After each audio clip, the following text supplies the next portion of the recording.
सुप्रभातम। बच्चों, कैसे हैं आप सब लोग? आशा करती हूँ आप सब लोग स्वस्थ होंगे। चलिए, आपने 1 महीना अपनी छुट्टियाँ बिताई जून में, और जुलाई में फिर आप रेडी हो जाइए अपनी स्टडी के लिए। तो पिछली कक्षाओं में मैंने आपको पढ़ाया लकार, लिट लकार, लुट लकार और लोड लकार, यानी कि काल। सामान्यतः काल हम 3 प्रकार के होते हैं, हम जानते हैं, भूतकाल, वर्तमान काल और भविष्यत काल।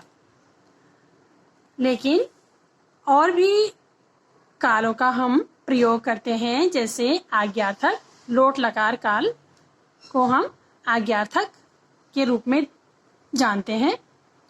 इसी को आज हम समझेंगे। तो आज का पाठ है पाठ 3, लोट लकारः।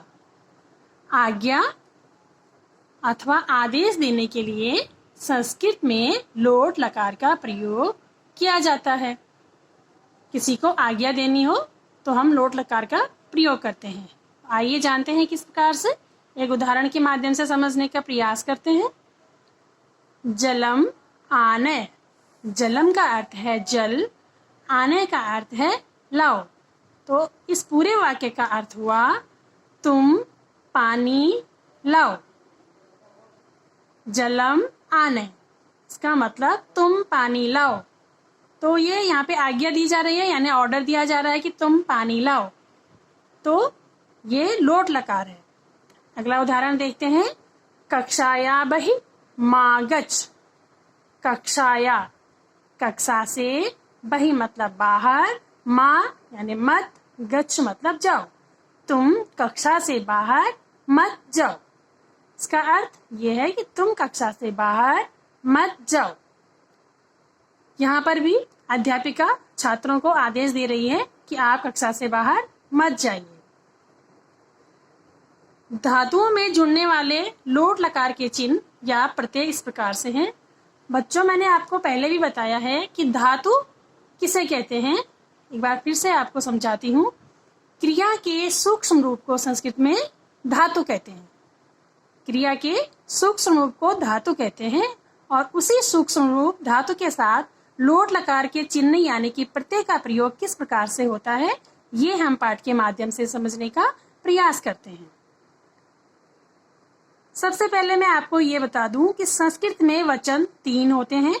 हिंदी में आपने जाना कि 2 वचन होते हैं, एक वचन और बहुवचन।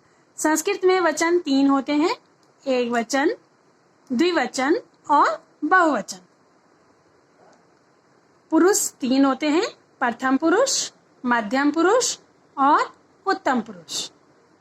अब लकार के जो ये प्रत्यय हैं धातु के साथ जुड़ जाते हैं तो वो लोट लकार बन जाता है। तो समझते हैं कि प्रथम पुरुष एक वचन में कौन सा प्रत्यय लगता है? अतु प्रत्यय लगता है। कोई भी धातु होगी उसके साथ आप अतु प्रत्यय जोड़ देंगे तो लोट लकार का एक वचन हो जाएगा। ऐसे ही द्विवचन में अताम जुड़ेगा, बहुवचन में अंतु। लोट लकार का प्रथम पुरुष एक वचन, द्विवचन और बहुवचन। लोट लकार का प्रथम पुरुष में प्रत्यय जुड़ेगा अतु, द्वितीय अताम और बहुवचन अंतु। इसी प्रकार से मध्यम पुरुष में अ, एक वचन अ, द्विवचन है अतम और बहुवचन है अत। इसका उत्तम पुरुष देखते हैं। उत्तम पुरुष में है आनी, एक वचन, आओ, द्विवचन और आम, बहुवचन। इन प्रत्ययों को जब हम धातु के साथ जोड़ते हैं तो लोट लकार शब्द बन जाते हैं।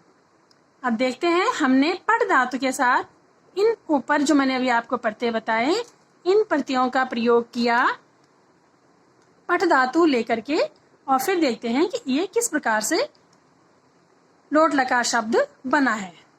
देखिए, प्रथम पुरुष, एक वचन, द्विवचन, बहुवचन, इसी प्रकार से हमें लिखना है। तो प्रथम पुरुष का एक वचन, जैसे मैंने आपको ऊपर बताया कि एक वचन में अतु प्रत्यय लगेगा किसी भी धातु के साथ, तो हमने पठ धातु लिया। पठ जमा अतु पठतु। क्या बन गया? पठ जमा अतु पठतु। प्रथम पुरुष एक वचन में अतु प्रत्यय जोड़ा पठ धातु के साथ तो पठतु बना। प्रथम पुरुष द्विवचन के साथ हमने पठ धातु के साथ ही अताम प्रत्यय, जो मैंने ऊपर बताया द्विवचन में अताम प्रत्यय जोड़ा तो ये बना पठताम। उसी प्रकार से बहुवचन में पठ धातु के साथ अंत प्रत्यय जोड़ा तो ये बन गया पठंतु। अब देखते हैं मध्यम पुरुष। मध्यम पुरुष का एक वचन में अ प्रत्यय जोड़ेंगे पठ धातु के साथ तो ये हो जाएगा पठ जमा अ पठ। द्विवचन है पठ जमा अतम पठतम। और उसी का बहुवचन है पठ जमा अत पठत। ये था मध्यम पुरुष। अब देखते हैं उत्तम पुरुष। आनी प्रत्यय जुड़ेगा एक वचन में, द्विवचन में आव प्रत्यय जुड़ेगा और बहुवचन में आम प्रत्यय जुड़ेगा। अब देखते हैं पठ जमा आनी पठानी। द्विवचन में आव प्रत्यय जुड़ेगा पठ धातु के साथ, पठ धातु लिखा उसके साथ आव प्रत्यय जोड़ा पठ जमा आव पठाव। बहुवचन है पठ जमा आम पठाम। इसी प्रकार से आप और धातु भी जोड़ करके लोट लकार शब्दों को बना सकते हैं।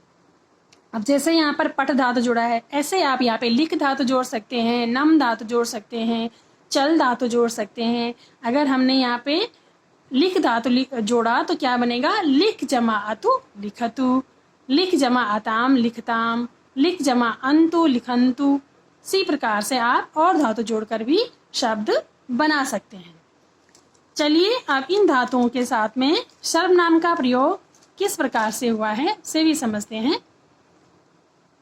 सर्वनाम यानी कर्ता के साथ प्रयोग किस प्रकार से हुआ है धातु का। सह और सा। सह माने होता है वह और सा का अर्थ होता है वह, यानी सह पुल्लिंग शब्द है और सा स्त्रीलिंग शब्द है। सा का अर्थ वह, सा का अर्थ भी वह। स्त्री पुल्लिंग शब्द सह और सा स्त्रीलिंग शब्द है। पठतु स या सा दोनों ही हम यहाँ पे इसके साथ लगा सकते हैं। सा पठतु सह पठतु, इसका मतलब है वह पढ़े। आज्ञा देंगे, आज्ञार्था क्या लोट लकार शब्द। पठतु का अर्थ होता है पढ़े, सा का अर्थ है वह पढ़े। स पठतु वह पढ़े, सा पठतु वह पढ़े। दोनों लिंगों में इसी प्रकार से इसका प्रयोग होगा। अगला है द्विवचन है तो या फिर ते। पठताम तो या ते पठताम, पठ धातु का ही यहाँ पे प्रयोग हुआ है। तो सा एक वचन तो द्विवचन। इसी प्रकार से स्त्रीलिंग में सा एक वचन और इसका द्विवचन है ते। स्त्रीलिंग और ये है पुल्लिंग। द्विवचन का मतलब दो।